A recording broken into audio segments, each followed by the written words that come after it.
Committee కుర్రోళ్ళు చేసినప్పుడు for the first time 11-15 మంది కొత్త వాళ్ళని ఇంట్రడ్యూస్ చేశాను. ఎందుకు చేస్తున్నావు ఇదంతా, ఎవరైనా తెలిసిన వాళ్ళతో చేసుకోవచ్చు కదా అన్నారు.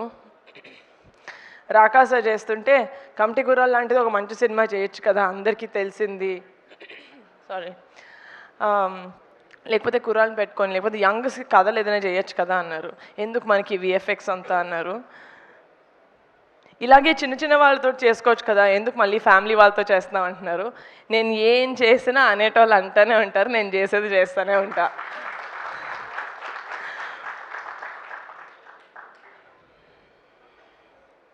Thank you guys, thank you for choosing pink elephant.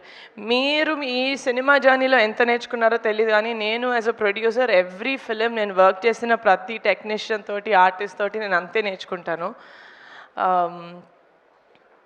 నేను పింక్ ఎలిఫెంట్ పిక్చర్స్ ఫ్యామిలీ అన్నప్పుడు ఏదో మీరు అందరు చప్పట్లు కొడతారని అనను. I really mean it. నాకు కొనిడెల ఫ్యామిలీ నాకు మొత్తం, it's my entire life. Niharika నాకు మళ్ళీ పరిచయం చేసిన పింక్ ఎలిఫెంట్ ఫ్యామిలీ కూడా నాకు అంత ఇంపార్టెంట్.